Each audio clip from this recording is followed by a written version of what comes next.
If you're a nurse and you have been watching travel nurses make more money, get more flexibility, and somehow still have a life, I want you to hear this. The biggest difference usually isn't the skill, it's not even the experience. It's basically the identity. Because the moment you stop thinking like an employed staff nurse and you start thinking like a nursing practice, you make a different decision. And those decisions change your pay, your freedom, and your options. So today I'm going to break down the identity shift, what it actually looks like in real life, and how to know if you are ready. Because most nurses are not ready, basically.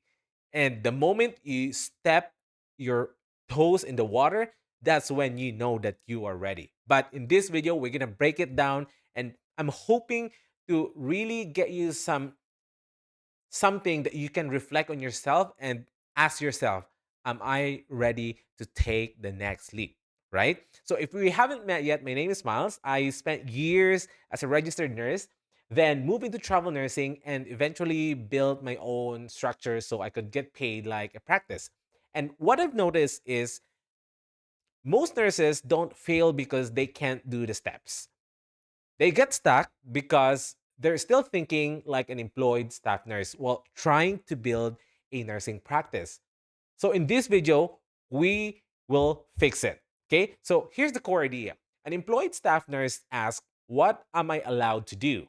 But a nursing practice asks, what's the smartest move for my practice, my income, and my future?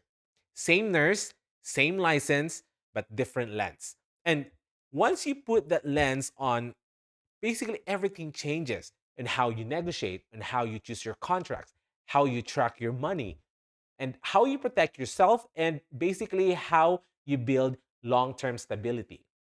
So, I want to give you a little bit of context why I'm sharing this to you. Okay. Let me tell you a quick story. I remember talking to a nurse who was solid. She was a great clinician. She was reliable, respected in her unit. She wanted to travel. But she kept saying things like, I don't want to bother recruiters, or I don't want to ask for more, or I don't want to look difficult. And here's what I said to her: you're not being difficult, you are being clear. Because when you are an employed staff or as a nurse, you're trained to keep the peace, right? You're trained to be grateful. You're trained to accept the system. But when you are operating as a nursing practice, your job is different. Your job is to protect your time, your energy, your income, and your future. So that doesn't mean being rude. It basically means being professional. And once she got that, her whole approach basically just changed. She started asking better questions. She started, comparing offers. She stopped apologizing for wanting a fair rate. And she didn't become less caring. She became more in control. She became more passionate, knowing that the financial side is being taken care of. And now she knows that she's getting paid the way, what she's worth. This is the first mindset shift. And an employed staff nurse thinks, I need a job, or, please pick me. Usually it's more of like you always beg, like, hopefully you choose me, or hopefully you don't kick me out. But once you become or having a nursing practice, you think differently. Now you'll say, like, I'm choosing a contract that fits my goals.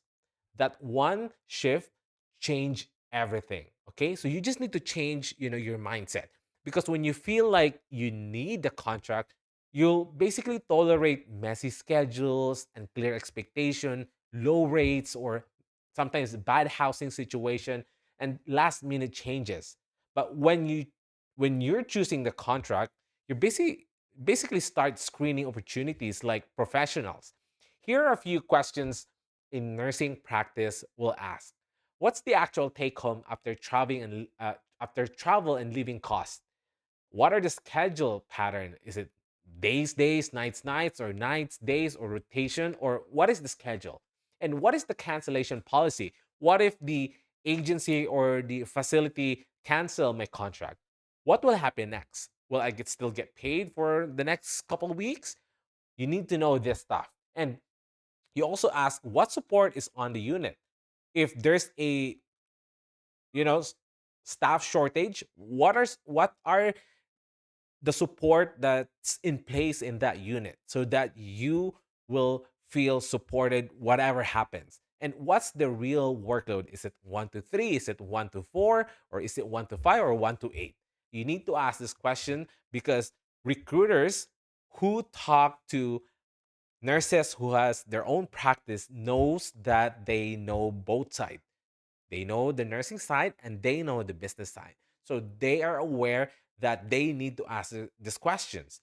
You're not just being picky, you're being responsible of your own practice and at the same time, your nursing license. And this is where a lot of nurses freeze because they get scared. Because we're just taught that negotiating is greedy or you know it's awkward or that makes you look ungrateful. But here's the truth: negotiation is a normal part of professional contracting. A nursing practice doesn't negotiate with emotion, it basically negotiate with clarity. Once you start attaching yourself to the contract, then that's where you get messed up, right? But once you separate yourself from the contract, no emotion, it's purely business, that's when you get the best contract as much as possible. So basically, you just need to try this. Instead of you saying, "Can you pay me more?" You basically say, "Based on my experience and the current market, I'm looking for a rate closer to X, whatever the amount is. And what can we do to make that happen?" Or you can also tell your recruiter, "I'm comparing a couple offers right now. If you can get me to X, which is how much rate do you want to get paid with this schedule, I can commit today." So you give them like a deadline or you give them an ultimatum so that they get pressured. And most of the time, agency needs you than you need them. That's basically not aggressive. That's just a pure and clean negotiation. And if you're thinking like, "I don't even know what X should be," or "Is that normal?" or "Is that even like, you know, is that normal for me asking that kind of rate?" That's why you need a process to really know which one is the ideal and which one is too much, right? So that you don't get lowballed and at the same time you don't look like you don't know what you're talking about. And ideally, a community is there to share their experiences, which how much pay the average pay in that location or from these agencies, so that you have an insight like, I can probably up $5 more or $10 more and see what they say. And that's how it works. So you're not guessing, you are basing your negotiation from something or from someone who gone through the same stuff that you are about to hop in, right? So this one is basically huge because you need to change your perspective. And from "I get paid and spend it" to becoming "I run a money system." I know I might sound to you like I'm all about money, but it's not really, because money is just basically a byproduct of what we do. And whatever your worth is in the market, then that's how you get paid. But unfortunately, the system that we work right now is just basically cap our possibility to make more compared to like doctors and dentists. And that's just sad because as nurses, we are the backbone of healthcare system. Because if there's no nurses shows up at work, I bet you couple minutes, maybe an hour to 2 hours, doctors or whoever is in the hospital or whoever is left in the hospital will never able to run the healthcare system. And this one is just huge. That's why you just need to shift your mindset. And because being an employed staff nurse is used to taxes coming off automatically, or pay being predictable, or money being personal. But when you have a nursing practice, you start thinking like, my income has a system, meaning you set aside money intentionally, intentionally, if that's the right pronunciation. But basically, you track what comes in and what goes out. and you keep receipts. You need to do your bookkeeping. You separate personal spending from the practice spending. And before you click off, this doesn't have to be complicated. It can be as simple as, one account for income, one account for, set aside for whatever reason, and one account for paying yourself. Could be dividend or payroll. Like we can talk about that later, but that's far ahead, right? But the point is, you stop hoping it works out, and you start running like a practice. And that's where a lot of nurses start feeling real peace, because you're not guessing anymore.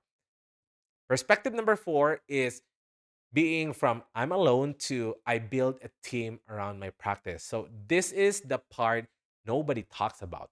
And an employed staff nurse is used to HR or payroll or managers or policies.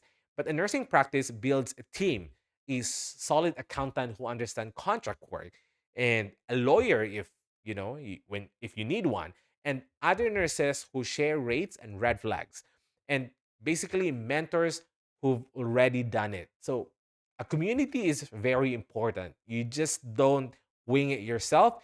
You have insights from different nurses who has gone through these stuff and also has their own practice. Because here's one thing that I learned: you don't listen to people who hasn't done what you are trying to accomplish. You only listen to people who've lived the life that you want. And you don't need to know everything. You just need to know the next step. Because nurses who win long term aren't the ones who memorize everything. They're the ones who build repeatable process and a support system.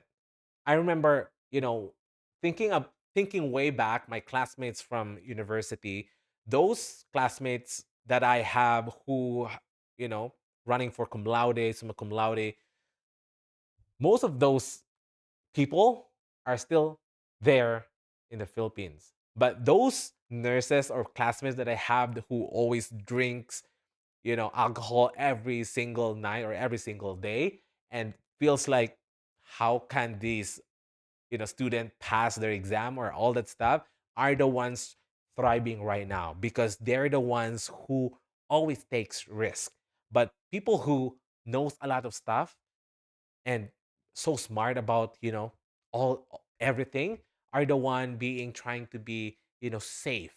That's why they're still there, right? So this is really important, that taking risk is a risk that will be worth it at the very end. So you just need to know and have a support system where you can ask, so that, having all the answers around you, then you can ask yourself, am I ready? So how do you know if you are ready to shift from an employed staff nurse to becoming a travel nurse and eventually having your own nursing practice? So here are five or few signs that I can think of that makes you ask yourself if you're ready. If you are tired of cap pay and you want income tied to your choices, or if you want more control over your schedule and location, or you're willing to learn a simple system for money and paperwork, or you're open to being coached instead of trying to figure it out alone. And if you are not ready yet, that's also fine. But at least now you know what you're aiming for, because you don't know what you don't know until you decide that this is what I want for my life. Enough is enough, right? And here are the common fears that most of us, when we get started, feels the same, right? Does this make me less of a nurse, or does this make me more? So one more perspective that, that matters, is that some nurses worry that thinking like a nursing practice makes you too money focused. I actually think it makes you safer, because when you're financially stable and in control of your schedule, you're less burnt out. You make better decisions. You protect your energy. You can still be deeply patient centered. You're just not sacrificing your future to prove that you care. So if you take one thing from this video, let it this be, or let it be this. You don't need to become a different person, or you don't even need to shift career. You just need to adapt to a different lens. Because once you put that different lens from being an employed nurse lens that says, I hope this works, to becoming a nursing practice lens that says, I have a plan, a system, and support, that's everything changed.